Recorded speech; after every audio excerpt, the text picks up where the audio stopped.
क्या आरजेडी ने एक नया फॉर्मूला महागठबंधन में दिया है और कुछ इस तरह ही सीटों का बंटवारा होगा महागठबंधन में? आरजेडी ने क्लियर कर दिया है।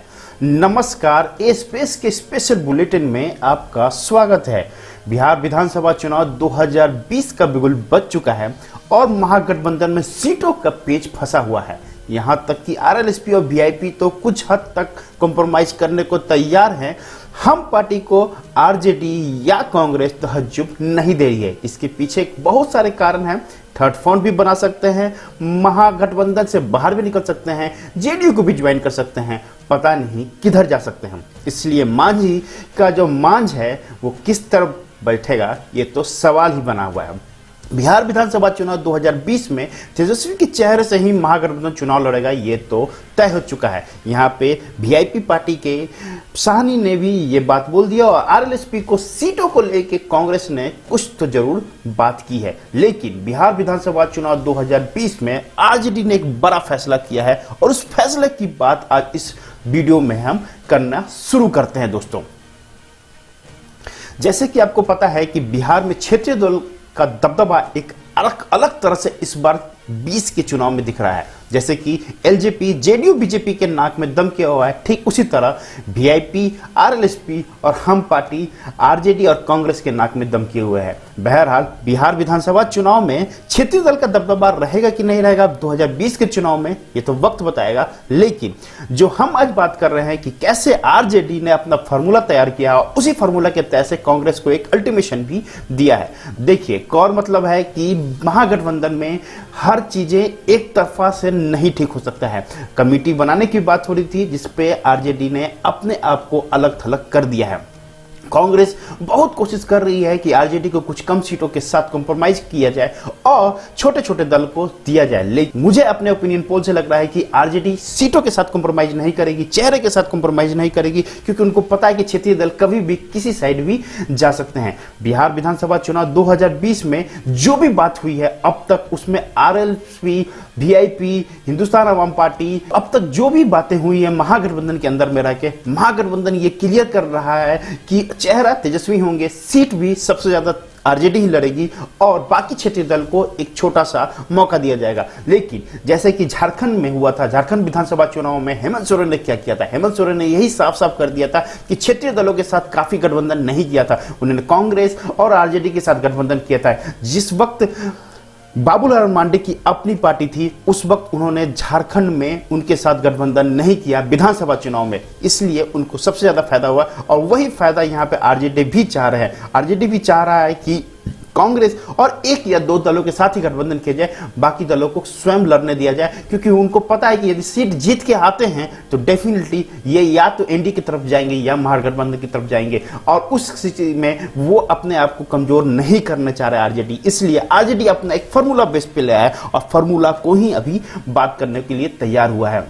दोस्तों, जैसे कि आपको पता है कि आरजेडी इस वक्त सीधे सीधे आरएलएसपी और हिंदुस्तान अवाम पार्टी को नकार दिया है और वो उनके साथ कोई बात करने को तैयार नहीं है। आरजेडी चाहती है कि वो मैक्सिमम सीट में चुनाव लड़े और इन छोटे छोटे दलों को वो सिर्फ एक प्राथमिकता के नाम पर, एक सहयोग के नाम पर चंद सीटें दिया जाए, जबकि हिंदुस्तान अवाम पार्टी और आरएलएसपी इसके लिए तनिक भी रेडी नहीं है। हाँ, यहाँ पे एक अच्छी बात यह है कि मुकेश सहनी ने आरजेडी को अपना मुख्यमंत्री मानने को तैयार हो गए हैं, क्योंकि इसके पीछे दो लॉजिक होता है। एक तो उनको 12 से 14 सीटें चुनाव लड़ने को भी दिया जा रहा है और साथ में डिप्टी पोस्ट भी दिया जा रहा है, इसलिए वो तेजस्वी को इस बार 2020 में भरपूर सहयोग करने के लिए तैयार हैं। तो एक तरफा बात हो रही है जहां पर कांग्रेस की और आरजेडी की जो अल्टीमेशन है वो कुछ समय में खत्म हो जाएगा। वैसे दिल्ली से गोयल आ चुके हैं और खाली हाथ बात नहीं करेंगे आरजेडी के साथ। आरजेडी को कुछ फार्मूला वो भी लेके आए हैं और उस फार्मूला में ये हो रहा है कि कुछ सीटें यहां पर क्षेत्रीय दल के छोड़ा जाए और कुछ सीट मंत्री पद क्षेत्रीय दलों को दिया जाए और तब उनसे बात करने की शुरुआत की जाए। लेकिन आरजेडी इसके लिए भी रेडी नहीं है। आरजेडी सीपीआईएम माले, मतलब कि सीपीआईएम माले को एक तरफ से बोल रहा है कि वो मुझे सहयोग करने को तैयार है, तो कुछ सीटों अब सीपीआईएम को भी देने को लिए तैयार है आरजेडी। लेकिन वो हिंदुस्तान अवाम पार्टी और आरएलएसपी के लिए एकदम रेडी नहीं है। यहाँ पे एक और बात है, कांग्रेस और आरजेडी के लिए चुनौती क्या है? कांग्रेस और आरजेडी के लिए चुनौती पोस्ट इलेक्शन और प्री इलेक्शन दोनों में बनता है, क्योंकि पोस्ट इलेक्शन जब होगा तो यदि सीटें कम आती है तो डेफिनेटली बीजेपी और जेडीयू अपने में उनको मिला लेंगे। तो उस हिसाब से यहां पर आरजेडी क्या कर रही है कि मैक्सिमम सीटों में खुद चुनाव जीत के वो सबसे बड़ी पार्टी बननी चाहती है। इनफैक्ट जो आंकड़ा है 122 123 का, उसको टच खुद ही करना चाहती है। दूसरा, कांग्रेस के पास क्या, कांग्रेस क्षेत्रीय दल को नहीं मिलाएगी तो उनके पास अपना वोट बैंक नहीं रहेगा, उनका आधार नहीं रहेगा, उनकी जातीय समीकरण फेल हो जाएगी। तो डायरेक्ट फायदा बीजेपी, जेडीयू और आरजेडी को ही होगा। कांग्रेस और क्षेत्रीय दल यहां पे चितर बितर हो जाएंगे। तो ये सबसे बड़ी चुनौती है, इसलिए सबको एक साथ रहना भी मजबूरी है, लेकिन आरजेडी ये मजबूरी का फायदा उठाना चाहता है। जैसे कि ब्रेकिंग न्यूज में आपको हमने पहले भी बताया था, कांग्रेस आरजेडी के गठबंधन के बीच में एक सेंध आ चुका है और वो सेंध है, यही फॉर्मूला उनको तबलीग कर रहा है दोस्तों। तो दोस्तों ये आपको बता दें कि बिहार विधानसभा चुनाव में जो कुल सीटें हैं 243 और 122 का बहुमत जिसके पास होगा उसकी सरकार बन जाएगी।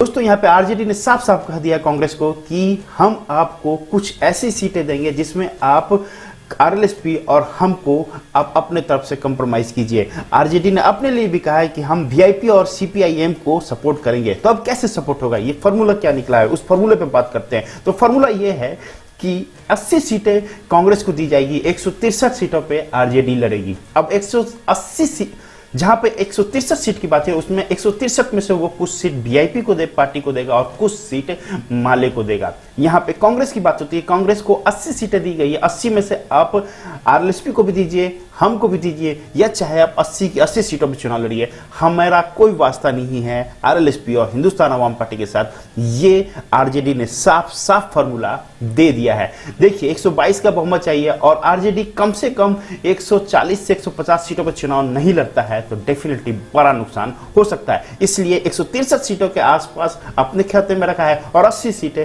कांग्रेस को दे दिया और कांग्रेस को बोल दिया है कि आप अपने अलायंस या क्षेत्रीय दल या खुद उतने सीटों पर चुनाव लड़िए, ये आपका प्रॉब्लम है।